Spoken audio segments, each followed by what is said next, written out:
news. Tickets for the Conference on Religious Trauma, Court 2023, are now available. Also, if you're interested in an ad-free version of the Divorcing Religion podcast, come join me over on Patreon. Links for both are in the show notes. Thanks. Hi, everyone. Welcome to the Divorcing Religion podcast. I'm your host, Janice Selby. I'm a registered professional counselor and a religious recovery consultant. I'm very pleased about my guest today. We met on Twitter. He's become a Twitter friend. And when I asked him for his bio, it was so delightful that I thought I wanted to read it to you in his own words. So here we go with that. Today's guest is my Twitter friend, therapist Mike Phillips. Mike says, I wish I had one great passion in life. All those who have one great passion seem to become great and famous and change the world. I love to do too many things. In fact, there are a few things in life that are legal and moral that I haven't tried or wanted to try. I was educated in Canada by good Canadian educators who tried really hard to get me to stay on course. I went to become a doctor and along the way found so much else I was interested in. For instance, I started out pre-med as a math major, a chemistry major, then a biochem, and then marine biology. All of that in 2 years. As if to crown all that off, I went to another school and got a degree in theology and Bible translation. I graduated with a Master's of Science in Psychology in 1991. I was a pastor for 36 years, but I left religion behind in 2016. I've been a sex and trauma therapist for 35 years concurrent with pastoring. I'm the author of 4 books and 67 articles. Currently, I specialize in using internal family systems and EMDR therapies and focus my sex therapy on BDSM, sexual dysfunction, sexual repression, and polyamory. Wow. Mike, that's quite incredible. Even just reading all that. I knew you were a smarty pants, but I had no idea all the different things that you've done. It's pretty incredible. So thanks for making time to join me on the Divorcing Religion podcast. This is something I've been looking forward to. Thank you. Oh, very good. And you even grew up just a hop, skip, and jump from me in British Columbia in kind of a almost neighboring community. That's right. I grew up in Kamloops, primarily grew up in Kamloops. I was born in Vancouver. And then in just early elementary school, moved to Kamloops and graduated high school in Kamloops and did part of my pre-med at, it used to be called Caribou College. I don't know what it's called now. It's some university, I think, of the Caribou or something. Right. That sounds about right. Where did you go after that? Is that where you were doing you were starting out as pre-med and trying all these things? Right. So I did a year at Caribou College. Then I went down to, it was University of British Columbia, but it was one of the colleges on the UBC campus. Mm-hmm. And after a couple of years, then I ended up going out to Regina, Saskatchewan for a Bible degree. That's a long story. Was that at Cairnport or? No, it was about 50 miles east of Cairnport, Canadian Bible College, which is now, CBC. I think it's in Calgary, and it's called, I can't remember they changed the name twice now, and I can't remember what it's called. That's okay. It'll come to me in a second. But anyways, I graduated with a bachelor's degree there, and then went back to, started at Northwest Baptist Seminary which was in New Westminster, and then went from there back onto the UBC campus to finish up my degree. Wow, that's a very circuitous route to end up with your degree. That's maybe only part of it. We moved down to the States so I could get the third year I only had a 2-year master's. So I went to get the third year and ended up getting that down at Fullerton in California. Okay, and you're in California today. I am in California so today. It's stuck. Yeah, something about California agrees with you. Apparently it does, yeah. And I'm curious, did you grow up in a religious home? No, I grew up in a very unusual home. My parents were hippies. My mother was a spiritist. She channeled spirits. She did readings for people. There's a lot of things about spirituality and religion that I'm skeptical of. I actually have no doubt that my mother was sincere and maybe even genuine in being able to channel the energy of people. I don't know if I understand that very much, but she seemed to be sought after. My dad was a militant atheist. Oh, I mean, there are levels of atheism, but he was like, I'm going to prove every religious person in the world wrong, and I'm going to do it. And he was brilliant, and he was well read, and he could nail people to the wall. He'd have people crying. oh dear. He used to love having people come to the door representing Oh. their religious group. Oh no. And we would actually, most of us in the family would just clear out when he would do that because it was too much emotionally. They were also had an open marriage back in the 60s. And so we grew up in a family with an open marriage. My mother and father at one time had the same girlfriend. My mother was bisexual, had the same girlfriend who lived with us. And I didn't understand a lot of that. I was still in elementary school. When we moved from Vancouver to Kamloops, Bev did not move with us, unfortunately, but we remained friends for years. And in conversations with my mother years later, I kind of pieced a lot of things together. And so then, Kamloops is not a very big community. No. Were your parents still practicing open marriage in Kamloops? How did that impact you as a kid? Well, there was a lot of things that impacted. My father was really the key to it all, in a negative way. He had addictive behaviors. He was addicted to gambling quite significantly. Also was addicted to alcohol. So that impacted our family a great deal. He got to the place where he was betting on the horses in Vancouver, to the place where he owed $25,000 to a bookie. They were threatening to do harm to him. So a friend of his, offered to loan the money to him if he would move out of any community that had horse racing. So we moved up to Kamloops. He had a good job with a telephone company, and we moved up there. But they continued open relationship. But my dad's alcoholism got worse. He ended up dying when I was 16 of lung cancer. But during those years, we went through horrendous times. I went through a lot of my trauma really early. My mother got rheumatic heart disease when I was 3.5, and they thought it was a nervous breakdown because she'd had 3 children in 30 months. Oh. And they didn't even test her for any rheumatic conditions. So they put her in it used to be called Essendale. I can't remember what it's called now, but it's a hospital in the Vancouver area for the mentally insane is what it was treated at that time.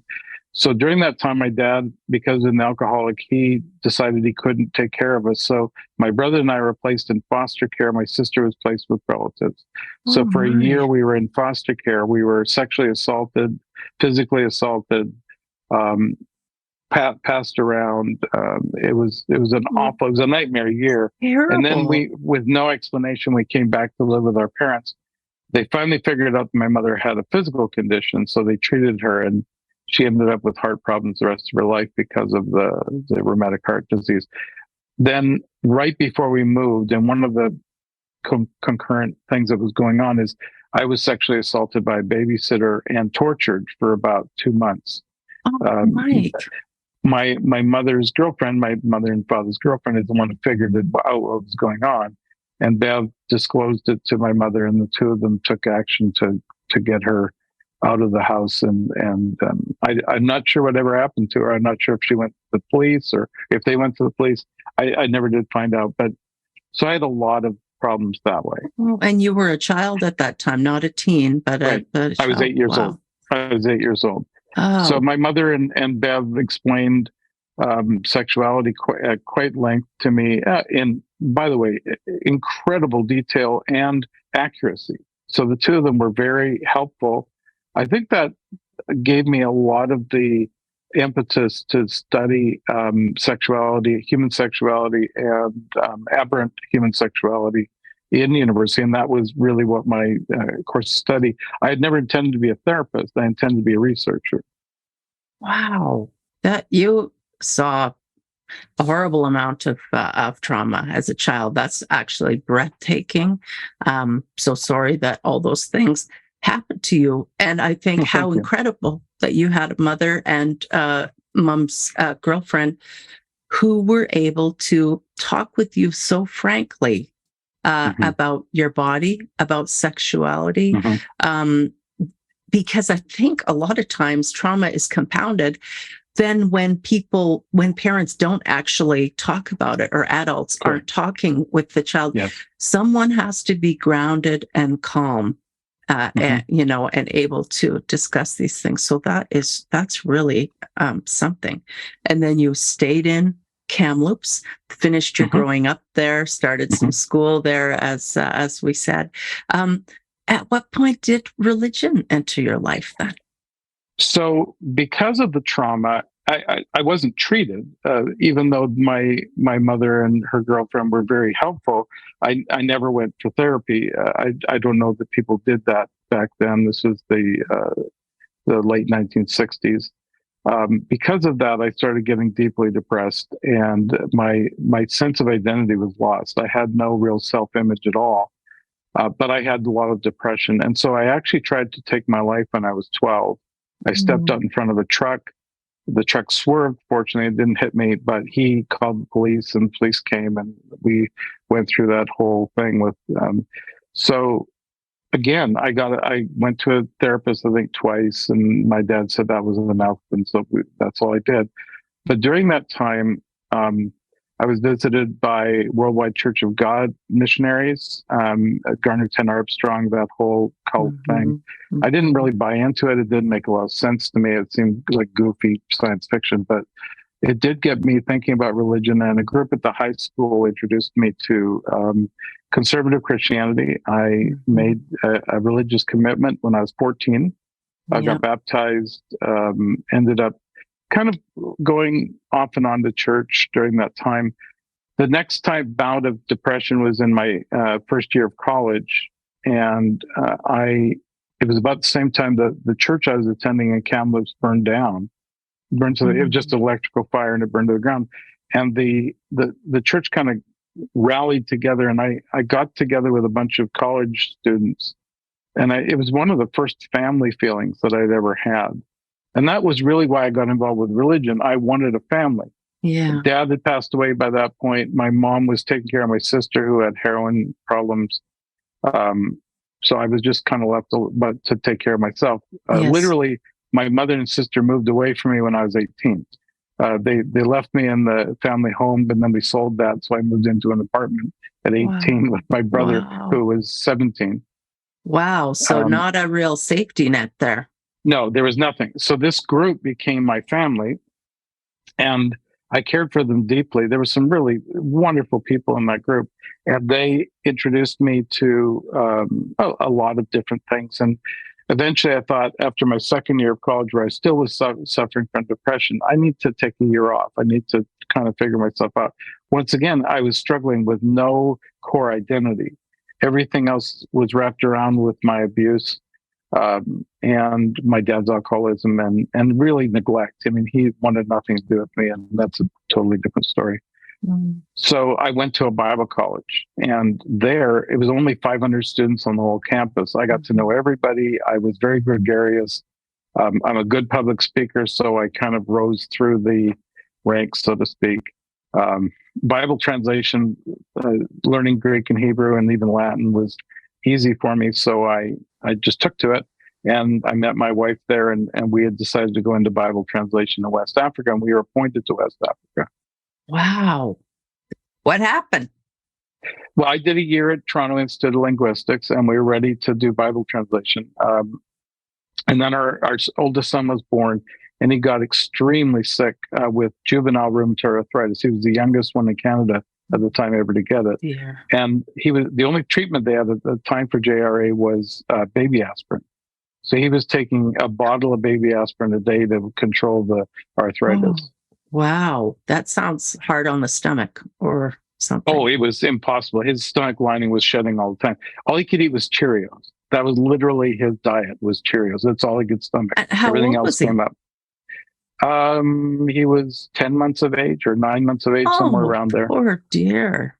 Wow. So the mission decided there was no way we could get that kind of we could even get that much aspirin overseas. So we decided to take a church. I wasn't interested in being a pastor, but we decided to take it. It was kind of a placeholder while we figured out what was going on. He continued to struggle with JRA for years, a number of years. And I found out that I was a good public speaker, and we went to a church in a place called Invermere. I don't know if you know where that is. Yes, in the mountains of British Columbia. Yeah. And a church Beautiful. of 20. They had been 20 people for 30 years. They sent me there because they figured I couldn't harm them very much. Oh, really? They were concerned. Okay. Yeah. So, well, I mean, they didn't want. I mean, that sounded worse than it was. They figured that since I was just kind of biding my time, that even if I was there for a year or two, it probably wouldn't harm the congregation. Right. Yeah. What happened was, because I'm sex positive and I always have been, I never really saw a reason, even from the Bible, not to be. I started teaching that, and it horrified these old saints. But it appealed to. In Invermere, there was a huge hippie community. And so all of these people started coming to the church. Oh boy. And all of a sudden this church of 20 was now 200. And they were, there was a lot of various things going on. I can just imagine. Oh my goodness. I could tell you stories. But there was also a very charismatic group in town, very connected to a lot of word of faith things. And, and I saw a lot of dysfunction with that group, but they were very influential, even on some of these new converts from the hippiedom. And so I spent half the time putting out fires with this ugly religion that they were teaching. And I just got tired of it. I said, I'll go down to the States and I'll finish up my master's degree. I'll finish up because I was beginning to do therapy. I'd worked in the prison system in British Columbia with sex offenders. That was kind of the focus I was doing. I'd got my certification for sex therapy in Canada there. And so I thought, well, I could move into that field. And so I moved down to finish. Well, it ended up that the denomination I'd been part of asked me to help a young guy who was starting a church and, kind of mentor him. I said, sure, I'll just do that while I'm studying. And it ended up that he kind of fell apart and I took over this group, and that church grew to about 700-800 people. Wow. Because people were looking for something that wasn't heavy handed. And I don't teach that. Even when I believed it, I didn't teach that way. So I don't teach on hell because I never believed it. I didn't teach on inerrant Bible because I never believed it. But I signed the doctrinal statement kind of tongue-in-cheek, thinking, yeah, okay, I know you believe that, and that's fine. So it ended up being that I ended up off and on being a pastor for 36 years, and I kind of look back on it and think, I hate to put it in these terms because I have a lot of friends who are still pastors, but for me, it was a waste of time. It was a waste of time because you were still bound by the restrictions of the Bible or of the doctrinal statements, or? Yeah, I think more because I think I could have done a lot more in writing, in speaking, and in therapy, in those areas, in the areas I'm actually interested in terms of psychology. I could have understood a lot more. My brother took a different path, and he ended up becoming a psychologist. He's a therapist in Vancouver or in Abbotsford. He's greatly respected in his field. He became one of he was part of the first group that was licensed to do psychedelic therapy in Canada just 4 years ago. Oh, that's wonderful. Wow, that's quite exciting. And did your brother or did anybody else in the family end up buying into religion? He did as well. He actually went to the same Bible college for a couple of years, but afterwards he did a stint in the church for about 3 or 4 years, I think a little bit longer than that. And then he got his master's degree down at Seattle Pacific University and went into therapy and started a clinic down at Abbotsford. And he just handed it over a few years ago and went into psychedelic therapy just recently. And does he retain religious beliefs? I think so. He and I don't talk about it. I think that he's kind of like me. Yeah, there are spiritual realities we don't understand, but they certainly don't line up with some of the old standard Christian beliefs, which now can be easily traced to ancient Near East religions that they all evolved out of. I mean, it's not hard to trace it when you're not indoctrinated into Christianity. It's not hard to trace that Christianity was a very natural outflow of all the other religions that were kind of formulating at the same time. Right. Yes. And so because you didn't grow up, you weren't indoctrinated from birth or in early childhood, like so many of us. So it actually wasn't quite as challenging maybe for you to do some of that research, or was that something that you started doing that research later after you left religion? I think what changed, I mean, that's a great question. I think what changed it for me is I began to look at the fact there were so many incongruencies within the Bible. And so I just said, this doesn't make any sense. I mean, you look at the fact that, First and Second Samuel have certain events, and then you look at First and Second Kings and First and Second Chronicles. The same events are described completely different, and they can't be brought together. They're, David killing Goliath. There are two David killing Goliath stories that happen at completely different stages in his life. I mean, like 20 years apart. And I'm going like, okay, unless there were two Goliaths and two Davids, and and you look at the fact that those can't be brought together. There's no way to synchronize them. And that seems like a small thing. But what got larger is I began to get realistic about the God of the Hebrews and therefore the God of the Christians, as Christianity would teach. And I began to realize that this God wasn't a nice God.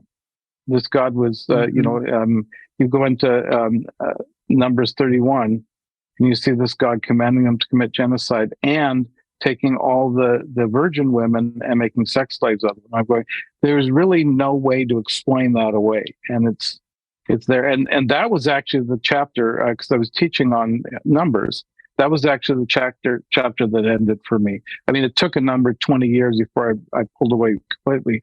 But I said, this is garbage. I can't keep going with this. Wow. And did you tell your wife what you had discovered? Mm-hmm. Oh, yeah. We talked about everything in that regard. And she had grown up in the same denomination that I was part of, but her family tradition was out of the Mennonites, the Mennonite Brethren, a very conservative, very group in British Columbia there, coming from Manitoba. But she had never quite bought into all of it either. And so she had a very parallel thing. She had been a nurse, was looking at doing nursing overseas. And so that's how we got together. But no, her story, even though we kind of herky-jerky let go of some of the beliefs that we had, we kind of ended up at the same place. Wow. And what happened with your son? So, and this happens with juvenile rheumatoid arthritis. In his elementary school years, he actually grew out of it. What a relief. I know he stopped having symptoms. He continues to watch his eyesight. I guess one of the strange side effects of JRA is that they can get cataracts and other eye problems, and so he has to watch it very carefully. But as far as we know, he's in his early 40s and he has no problems with his eyesight. So apparently, it hasn't progressed any further. Oh, that's terrific. That is really good news. You also had other children. Yes. So he was our oldest, but while then our second son came along, and right after that, my sister, who had struggled with drug addiction, her daughter had to be taken away from her, and so she came to live with us, and she lived with us until she graduated high school, and then we had another daughter after she came to live with us. So we have 4 children and 7 grandchildren. Wow. So tell me, what was it like then, as you've been on your journey away from Christianity? The kids were raised in a Christian home. What's that been like as you've stepped away? Did they all step away? Did it cause friction? So my wife and I decided very early that, because we both believe in the concept of each person needs to discover their own individual self. They need to develop it. So we said to our children, you do not have to believe what we believe. Wow. If you choose to, that's fine. We'll explain more, but you do not have to. We didn't buy into a lot of the training programs. We don't believe in indoctrinating children. We do believe in answering questions, and we would do that, and we would say, here's what we believe, meaning mom and I, not meaning as a family. And so all four of them developed a different sense. Two of them have attended church. One of them still does. The other three do not. And one of our children is trans. And so that is something the rest of the kids are very accepting of. Nice. I don't think they would have been if they had been brought up otherwise. Mm-hmm. Mm-hmm. Yeah, I think you're right on there. I'm trying to wrap my head around that. Raising kids to be allowed to explore whatever spirituality, worldview, religions, and philosophies, and letting them know that, whatever they land on, you're gonna love them, and that's just fine. I need to explain that we did take them to church. I mean, okay. if we went to church, we couldn't leave them at home when they were 4 years old. Right. So they went.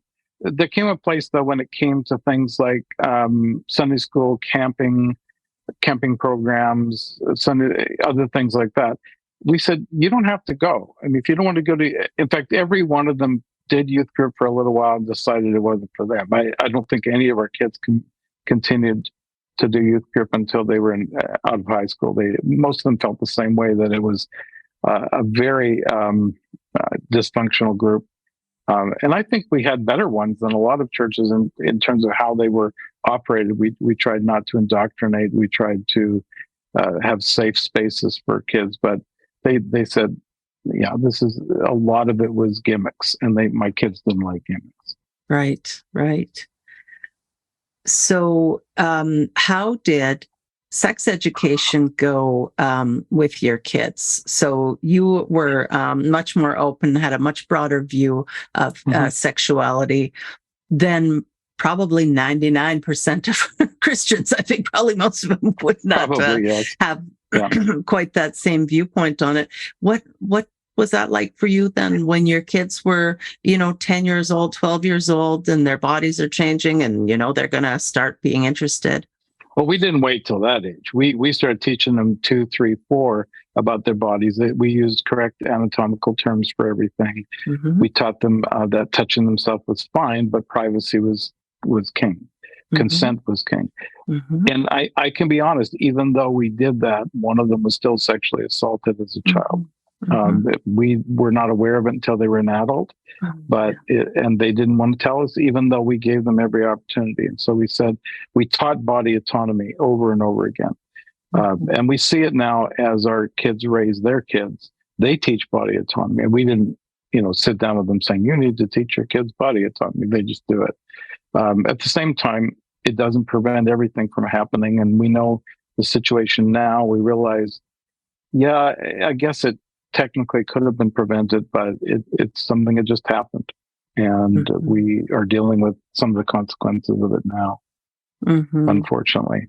Yeah, I think. But we continue to. So you asked a question I didn't really answer yet, and that's, what did we teach them? And one of the things we taught them was, we believe that teaching about their body and reproduction are important, but it's only half the story. We also taught them about pleasure. Mm-hmm. And we taught them that you have to be in charge of your own pleasure. So when it comes to masturbation, you have to decide if that's something you want to do. You don't have to. But if you do, like I said earlier, privacy is very important. So if you want to lock on your door, we will always knock. Even though we're your parents, we will always knock if your door is closed. You don't have to, if you don't want us to come in, we can say, can we come in? You can say no.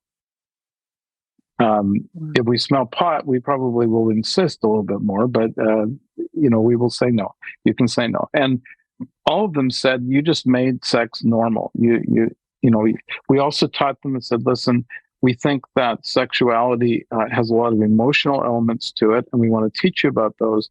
We would prefer that you talk to us about it before you become sexual with other people.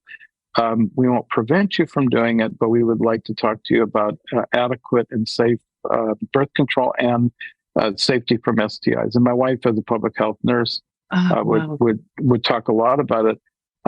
I think our kids were probably, from what they've told us, they probably entered into sexuality later than most of their peers, because they didn't really feel this need to learn something by experience. They had learned a lot of it through education. Right. And did you talk to them about um, uh, being on a spectrum? So as far as heterosexuality, homosexuality, and Well, we all explained those options. we explained those functions. We Mm, talked to them about sexual identity, sexual orientation. I can't say that we talked about gender orientation at that point, or gender identification. I'm sorry. It wasn't conversations that in the 80s, that in the early 90s, that anybody was right. having. Hmm. I obviously I was aware that there were trans individuals around, but very few people were identifying as trans in the 90s, and so I don't know that it even occurred to me to talk to my kids about it, to be honest with you. Hmm. Hmm.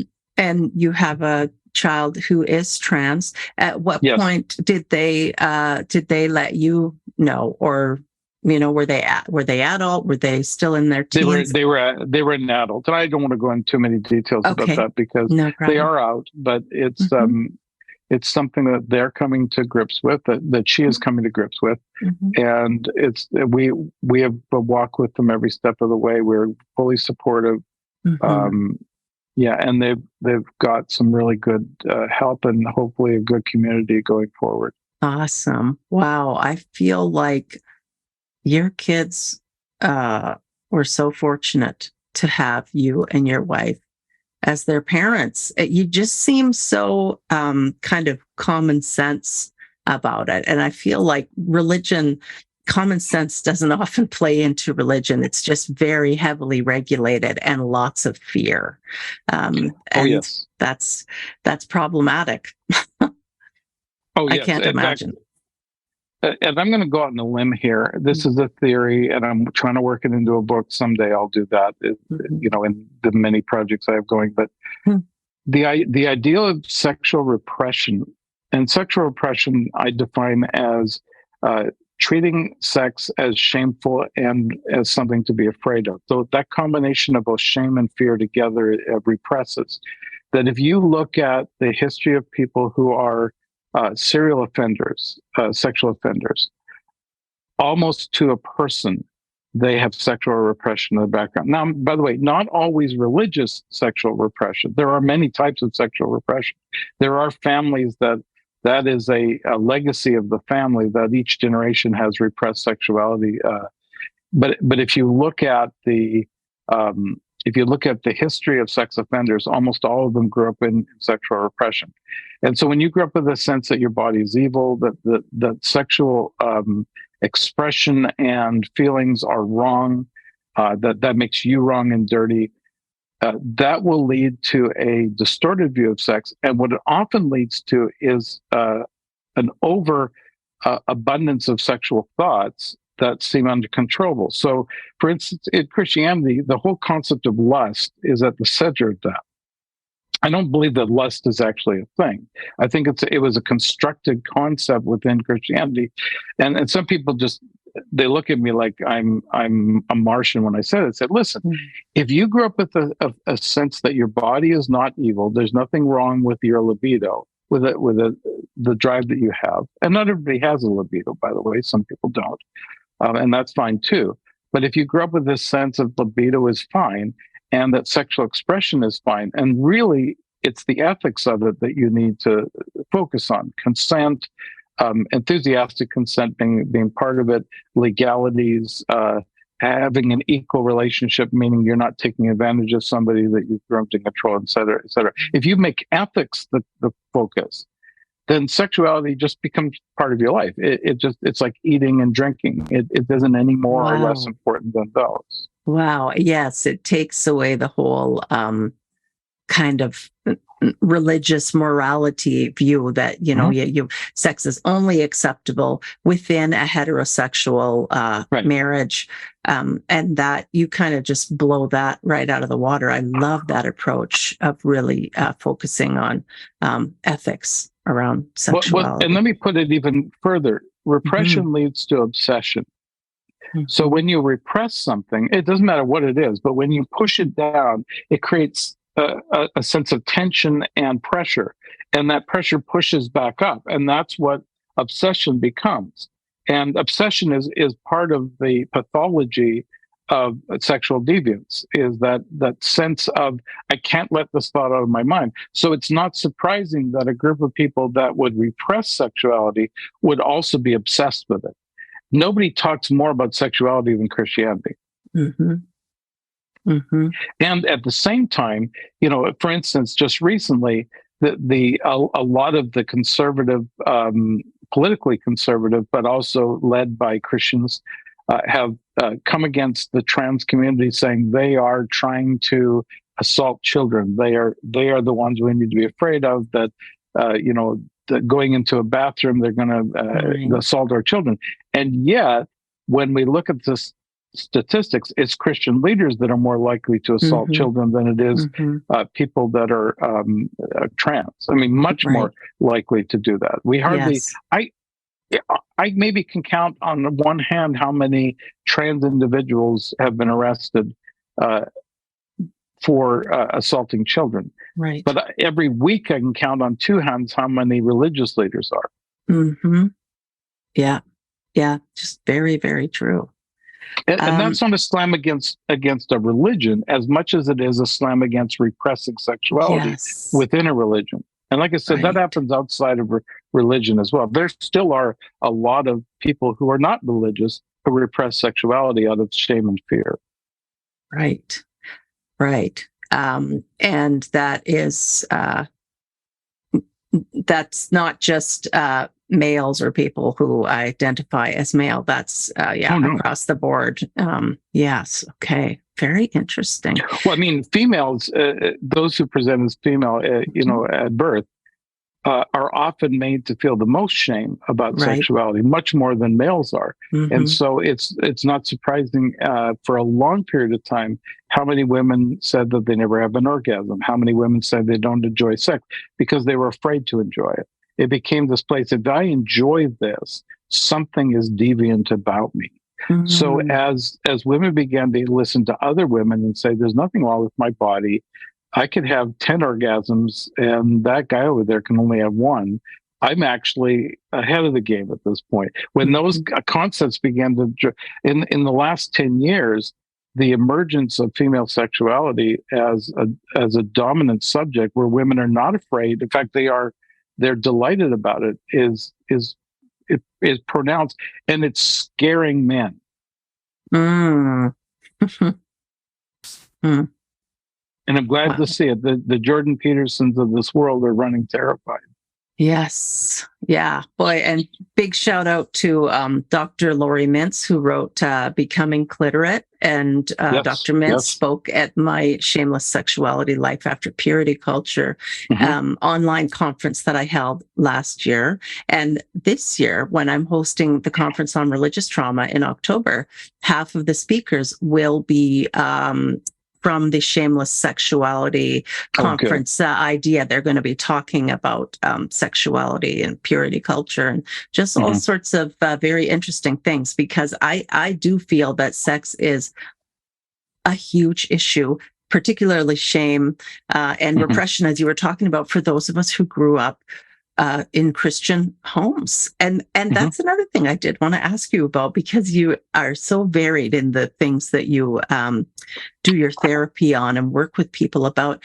A lot of folks who come to me or who I interact with who have questioned and then left Christianity, then something else that often comes up is they are not sure about monogamy. Many times people feel like they really missed out on the idea of dating or having sex with other people, finding out what they enjoyed. And so now they've left religion, and so they're wondering about opening up their marriage. And so I'm sure that happens to folks who come to see you as well. Do you have things that you tell them if they're considering that? I mean, besides proceed with caution, because you can't unring a bell. Oh my goodness, yes. Yeah. Yeah, the longer a person's been married in a monogamous marriage, the less likely that they're going to be able to open up their marriage successfully, at least in the first couple of years. There's going to be a lot of steps. And so I always say exactly what you say. Are you sure is the first question, because especially both partners need to be absolutely sure this is what they want to do. What often happens, Janice, and I'm sure you know this, is that one person is more motivated than the other, but the other may be codependent or they may be just compliant and they go along with it and they hold in their questions or their reservations. And then once you open up and maybe the one person enters into a polyamorous relationship with someone else, and then things begin to blow up. So this is why we're finding people in their 20s and 30s much more able to carry out the steps of ethical non-monogamy a lot easier than people. But I know people in their 60s and 70s that are opening up their relationships, so it can be done. I'm just saying it needs to be done very slowly. But beyond that, what I talk to them about is, for the most part, ethical non-monogamy tends to work better. That is, every part of the process is being open and honest and forthright. If it isn't honesty, then all you're doing is basically cheating. And there are people within the ethical non-monogamy community who still enjoy cheating for some reason. It's just part of who they are, I guess. So there's a lot of other steps to it. Society still finds it easier to embrace and accept somebody who cheats than somebody who's in an open marriage. Ethical non-monogamy still is not accepted by society as a whole, and a lot of people feel uncomfortable entering into it for that reason. Mm-hmm. So what about people in their 30s and 40s? They still have kids at home, kids, teenagers, and they are interested in opening up their marriage. Then, are you encouraging them? They need to sit down and talk with their kids about things, or is it, if mom is interested or dad's interested in that, they're going to be going outside the home so that new partners are not going to be introduced to the kids and teens? It's really up to the family themselves. I mean, that sounds like I'm punting the question, but every family is going to be different in that respect. If I were to tell you what they've decided as we've gone over the options, most decide not to tell the kids if they're under teen years. They just, because parents rarely talk about their own sex life, monogamous sex life with kids of that age. They're certainly not going to talk about multiple sexual relationships. However, what I noticed a couple of families have done is that they've said, mommy has lots of different friends and daddy has lots of different friends. And so we go on trips with them. And the kids are very open about that. And here's one of daddy's friends and here's one of mommy's friends. And they explain it that way. As they get into teen years, teens can figure this out. Okay. They're not going to be fooled by the fact, oh, I just saw dad at a restaurant with someone. I wonder what's going on. So usually as they're getting into mid-teen years, that's when we decide to sit down and talk to them about it. Almost everybody does. I find that the majority of couples, if they're not starting out polyamorous, they usually wait until the kids have grown before they start. That's been my experience. But there have been some, like I have several families that I'm working with right now who have kids. And so that's basically how they've laid it up. But every family chooses differently. And do you recommend, if a couple is interested in opening their marriage, that they reach out to a specialist like yourself, who is very aware of ethical non-monogamy and has a lot of experience? Because I think that's such a big deal. That's outside the norm of what we're used to. So reaching out to someone like you who can say, have you thought about this? And, this is a possibility. Do couples end up drawing up a list of rules or a contract? Or again, that's just different from couple to couple? Well, okay, so there's several things there. First of all, I would suggest even before going to a therapist that they read widely. And there's some great books out there. Actually, Jessica Fern's book, Polysecure, is the one I would recommend first, because it doesn't just talk about polyamory, but it also talks about attachment theory, and it blends those two really well together. Because not everybody's cut out for it, even if they philosophically agree with ethical non-monogamy. Some people don't really have the attachment style that will fit that kind of arrangement. So that one, there are other ones. Tristan Taormino has a book called Opening Up, which gives more of the practicalities of it. And she has did a lot of research with a lot of other therapists. But once the research is done, then I would suggest having a sex therapist or a general therapist who is sex positive and who openly will say, I talk about ethical and I'm knowledgeable about ethical non-monogamy. Yes, I would agree with that. I know couples who have not done it that way and been successful, but I've known a lot of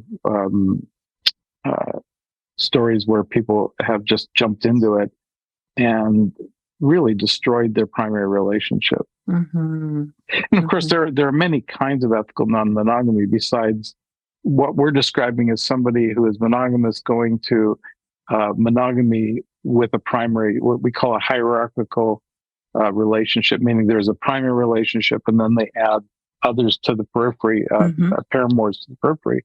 But there are others who don't practice, they don't have hierarchical. They may say this relationship, it has the same amount of meaning to me as our relationship does.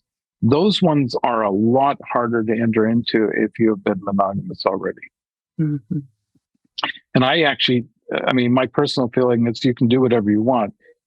Your success rate is going to be very low if you have been hierarchical, if you've been primary with each other for a while, and then you go to not having some people call it relationship anarchy, but I think just polyamory with non-hierarchical polyamory is probably the best term for it.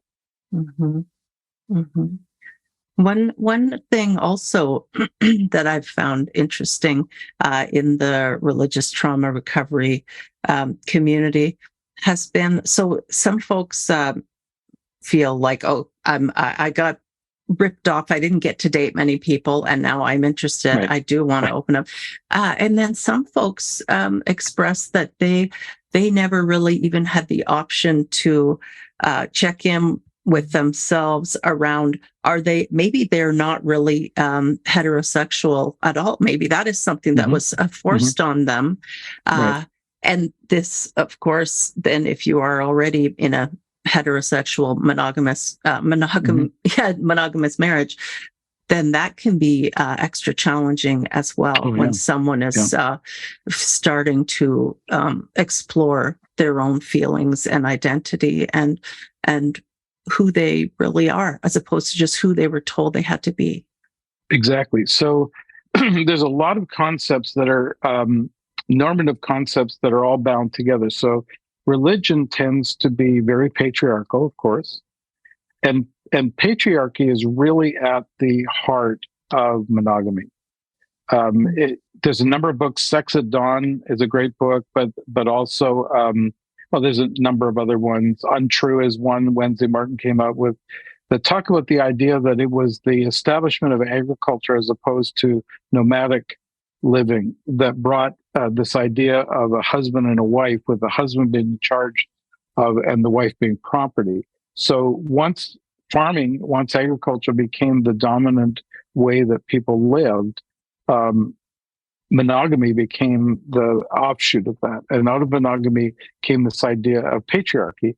And Christianity promotes both patriarchy and monogamy, but it also promotes a heteronormativity as well as a mononormativity. And these all get tied together. So as you said, if you get rid of religion as the philosophical basis for your life, you're kind of thrown to the wind. And the wind blows in a number of different directions. What is your gender identity? What is your sexual orientation? And there's enough people outside of Christianity who are giving their stories, and some of those stories for people who are new to non-religious living begin to say, well, that might be my story, but I'm not sure. And so they ask questions. And so it's really common for people who have left behind religion to be all of a sudden to begin to ask questions they've never asked before, and to have experiences they've never had before.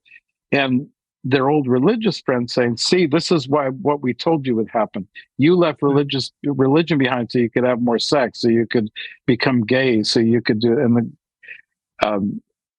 somehow you just have to weather that, because that's going to be the finger pointing that happens.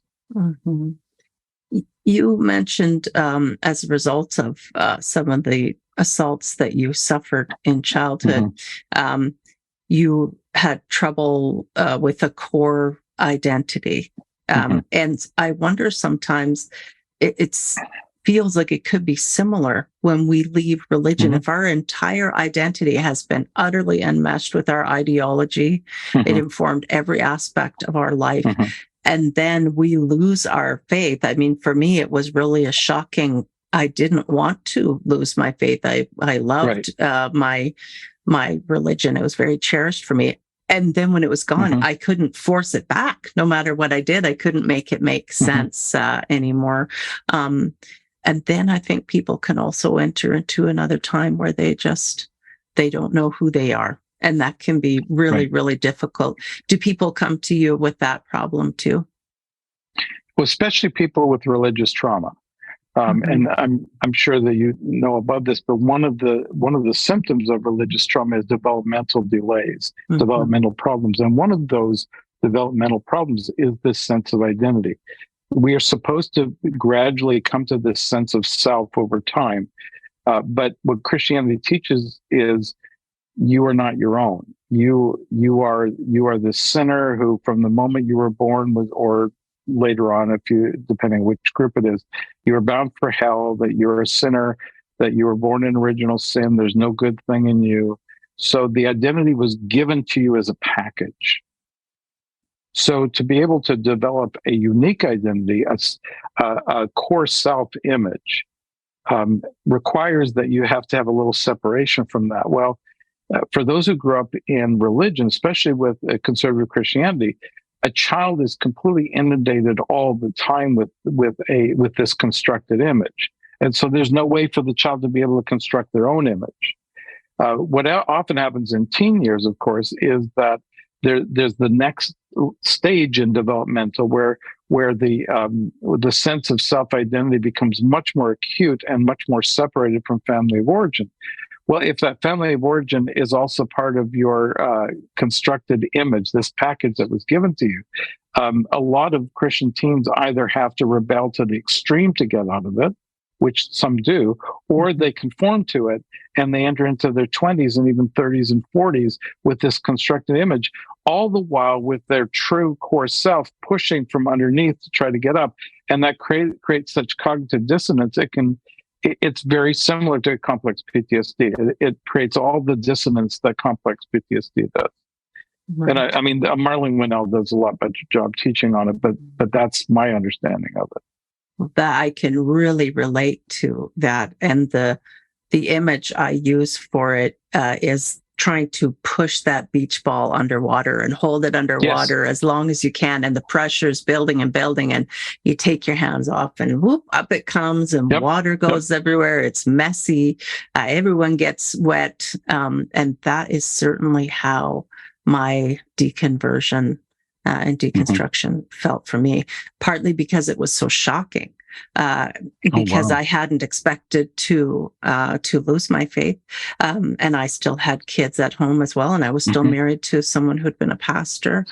So there was a lot to work through.